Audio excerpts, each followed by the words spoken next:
Stellar Transformations, episode 86. Untuk melihat video selengkapnya, sahabat bisa kunjungi playlist yang telah Sabta Novel sediakan. Yuk mari, kita berimajinasi bersama dan masuk ke alur ceritanya.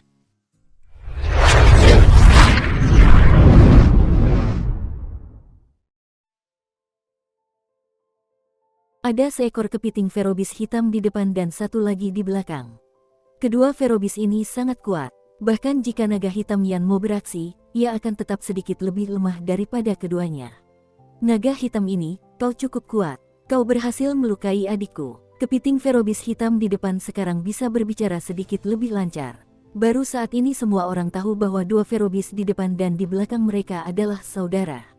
Lagi pula, dilihat dari perilaku mereka, Ferobis di depan jelas tidak lebih lemah dari adiknya, bahkan mungkin sedikit lebih kuat.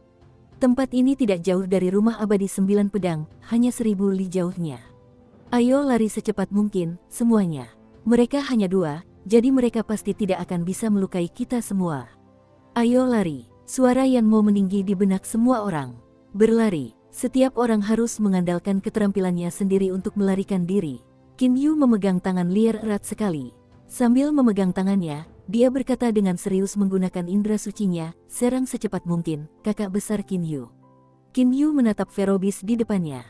Cahaya hitam di tubuhnya menjauh dan dengan cepat berubah menjadi pedang terbang. Ia berdiri di atas pedang itu. Inti di dantiannya kemudian mengirimkan energi bintang keemasannya ke dalam pedang. Lier, gunakan harta sihir pelindungmu. Kau pasti tidak akan mengalami kecelakaan. Sedangkan aku, kau tidak perlu mengkhawatirkanku. Sejak mencapai tahap inti, aku belum pernah menggunakan kecepatan penuhku. Qin Yu berkata sambil terkekeh, namun matanya yang menatap kepiting Ferobis hitam itu, berkilat dengan sedikit keganasan. Serangkaian ledakan sonik terdengar. Semua orang di tempat kejadian mengerahkan kecepatan mereka masing-masing. Mereka juga mengikuti jalur yang berbeda, entah bergegas langsung ke rumah abadi 9 pedang, terbang melengkung menggunakan seni melarikan diri berbasis cahaya, atau menyelam lalu melarikan diri. Energi bintang emas Qin Yu telah sepenuhnya menghubungkan pedang terbang Black Origin dengan seluruh tubuhnya. Berubah menjadi pelangi emas dan mengikuti alur gerakan yang anggun, ia melesat dengan sangat cepat menuju Nine Swords Immortal Mansion. Namun, Lier tampak seperti sedang berjalan-jalan. Hanya beberapa langkah, ia dengan mudah mengikuti Qin Yu. Naga hitam, bersiaplah untuk mati. Kakak dari kepiting Ferobis hitam di garis depan menyerang naga hitam Yanmo. Sedangkan adiknya di belakang, kepiting Ferobis hitam ini menyerang yang lain. Sepertinya semua kepiting memusuhi naga karena adik kedua kepiting Ferobis ini tiba-tiba menyerang langsung ke arah naga biru Yanlang, yang langsung tahu bahwa ia sedang dalam masalah. Mengaum, dengan raungan yang dahsyat, naga Asure tiba-tiba berubah wujud menjadi manusia.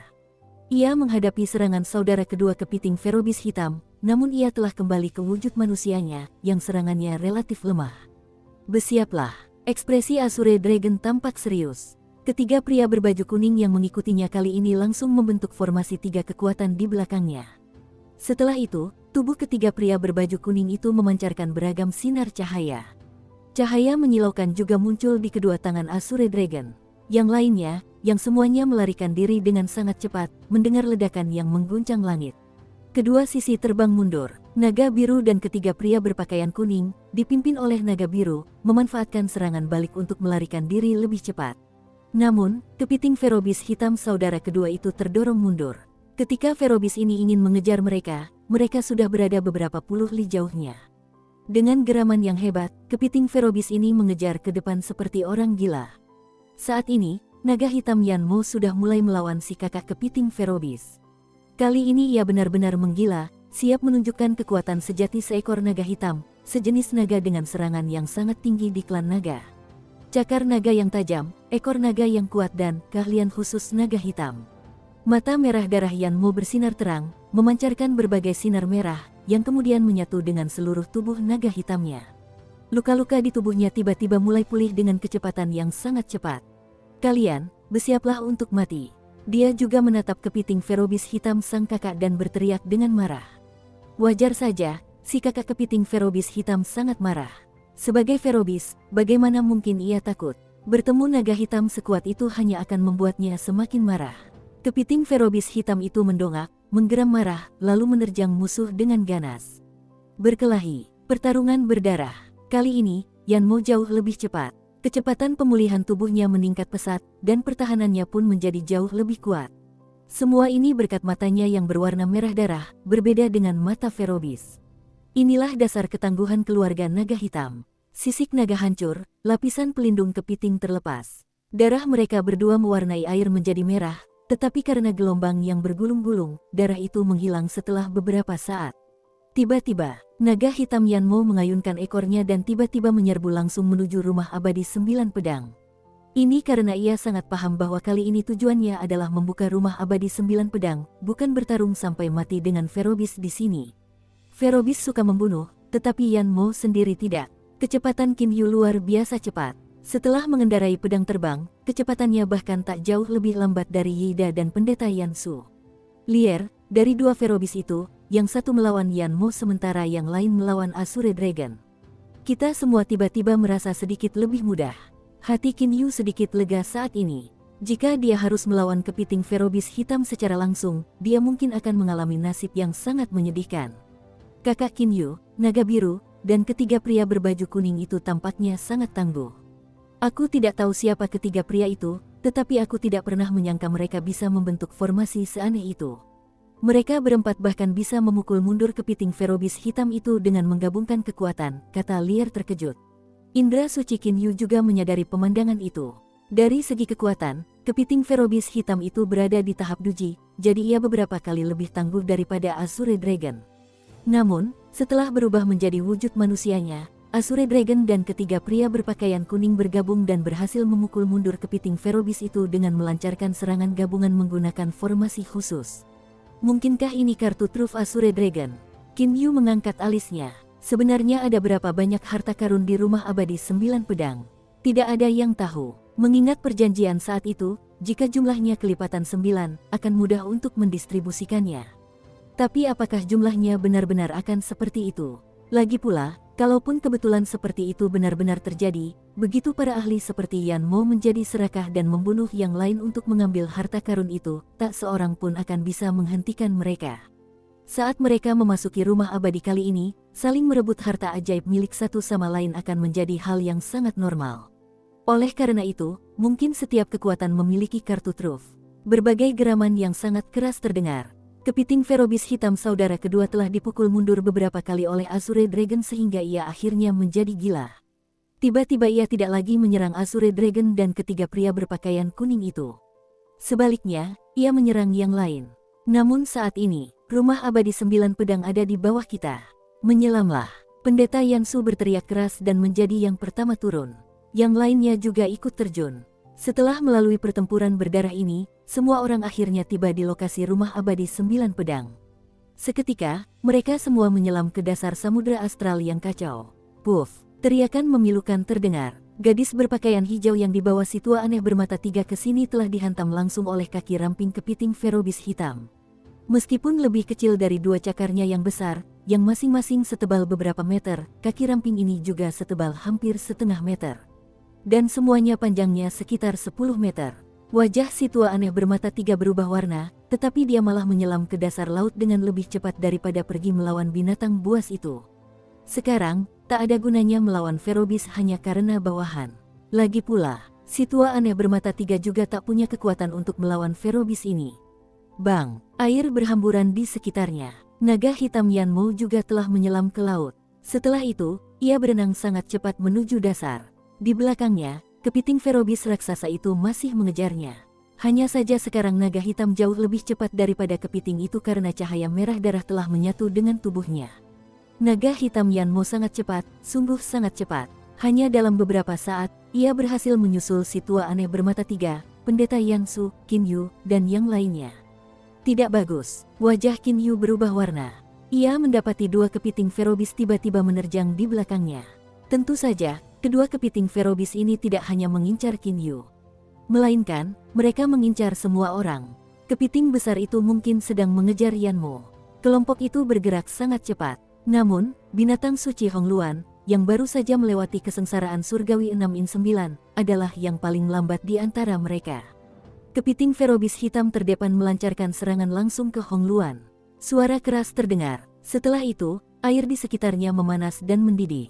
Hongluan, Hongluan adalah binatang suci di bawah Yanmo. Melihatnya berlumuran darah dan api, ia langsung murka.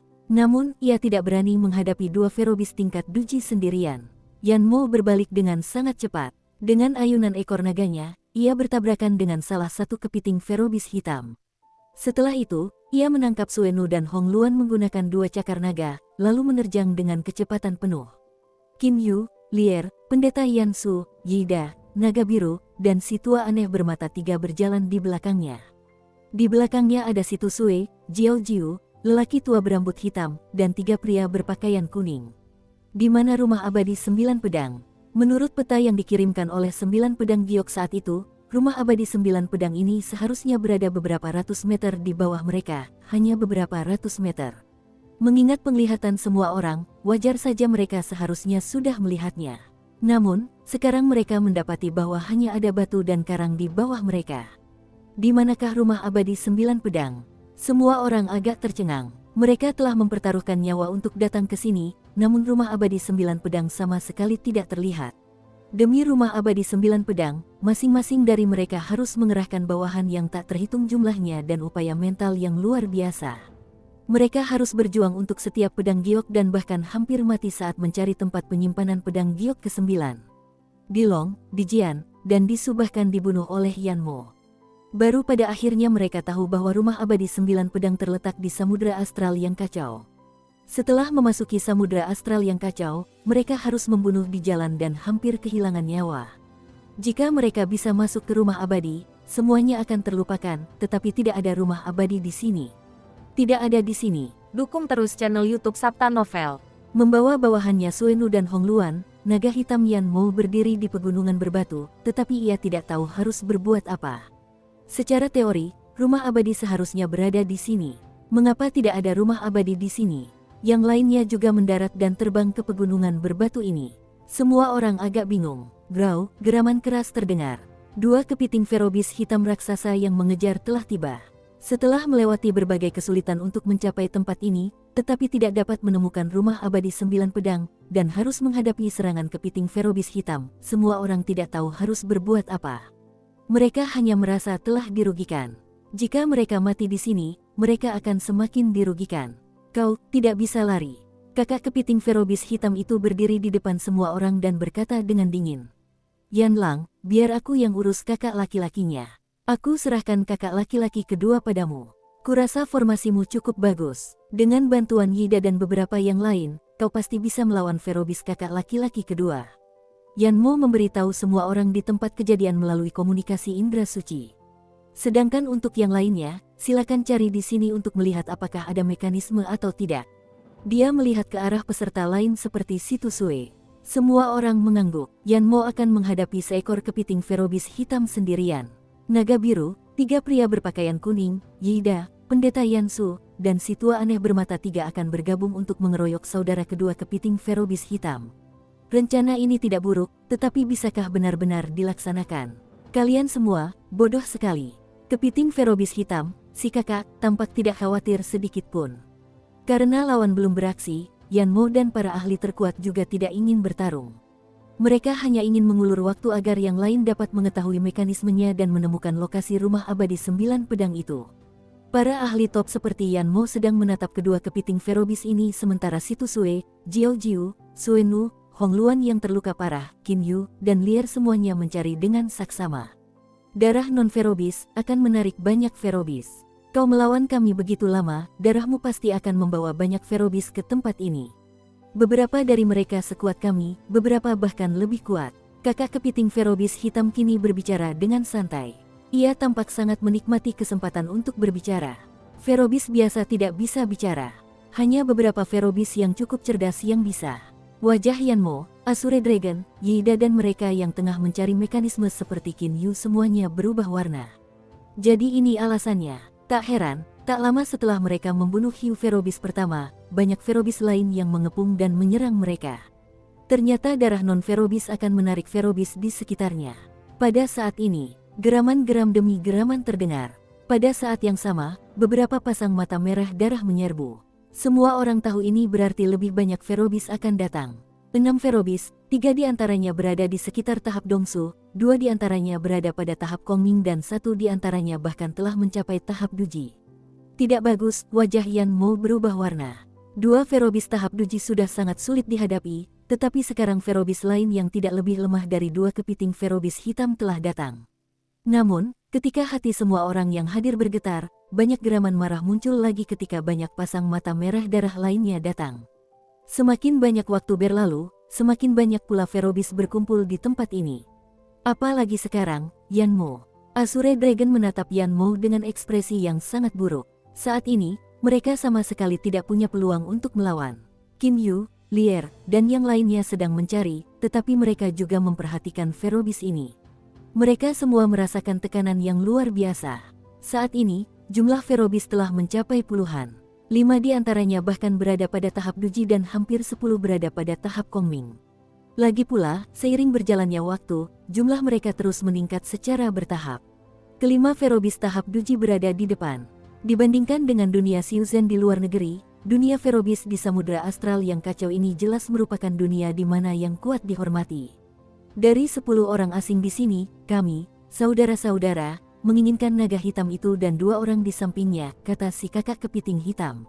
Yang di tengah dari 5 Ferobis tahap Duji adalah Hiu Macan, tetapi ada 2 tanduk tajam berwarna merah darah di dahinya. Dia berkata dengan sangat pelan, aku tidak mau, yang lain, aku hanya mau 2, pria itu, dan gadis itu. Hiu Macan Ferobis bertanduk 2 itu tak lain adalah Qin Yu dan Lier. Mata merah darah mereka menatap tajam ke arah mereka. Baru sekarang semua orang tahu bahwa kelima Ferobis tahap Duji menganggap mereka sebagai mangsanya dan membagi mereka di antara mereka sendiri. Namun pada saat ini, raungan keras dan dalam terdengar. Kelima Ferobis tahap Duji tiba-tiba terkejut. Segera setelah itu, mereka bergerak menjauh.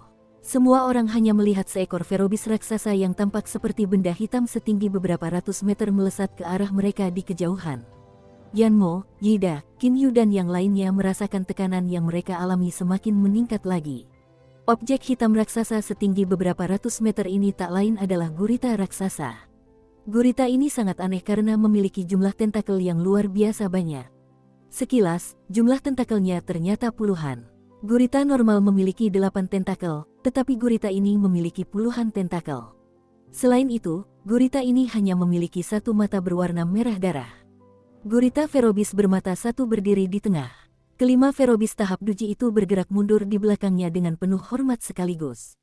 Binatang buas tahap Daceng, kata naga biru dengan suara rendah. Wajah yang lain berubah warna. Gurita bermata 1 itu melirik Azure Dragon dan berkata, bagaimana kau tahu aku Ferobis tahap Daceng? Kau tampaknya hanya binatang dewa tahap Kongming. Dari segi kecerdasan, gurita bermata 1 ini jauh lebih unggul daripada 5 Ferobis tahap Duji. Azure Dragon merasakan jantungnya berdebar kencang. Ia langsung berkata, sudah kuduga. Sudah kuduga. Melihat kelima orang itu begitu hormat padamu, aku bisa menebaknya. Ferobis tahap Daceng, tak kurang. Makhluk ini mendekati binatang dewa tingkat Daceng.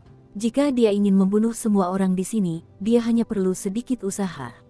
Namun, tepat pada saat ini, beraneka ragam sinar cahaya dengan warna-warna berbeda, seperti kuning cerah, putih cerah, biru langit, dan sebagainya, memancar dari pegunungan berbatu bawah laut tempat semua orang berdiri. Tanpa terpengaruh apapun, cahaya-cahaya ini menghancurkan kegelapan, menyebabkan air dalam radius beberapa puluh li dari pegunungan menjadi jauh lebih terang. Ah, gurita bermata 1 itu tiba-tiba melolong kesakitan. Tubuhnya terkena beberapa sinar cahaya dan, akibatnya, tampak terkorosi. Darahnya mulai merembes keluar. Sambil menggeram kesakitan, gurita bermata 1 itu langsung lari dengan 1 gerakan tubuhnya. Kelima Ferobis tahap Duji juga menggeram kesakitan. Sepertinya mereka tak mampu menahan rasa sakitnya. Darah mereka semua mengucur deras. Mereka berbalik dan melarikan diri tanpa ragu, sama sekali tidak menghiraukan Yan Mo, Qin Yu, dan yang lainnya. Hanya saja mereka tampaknya terpengaruh oleh cahaya-cahaya itu karena kecepatan mereka sangat lambat. Namun, mereka tetap berhasil pergi lebih dari beberapa puluh li jauhnya dan melarikan diri.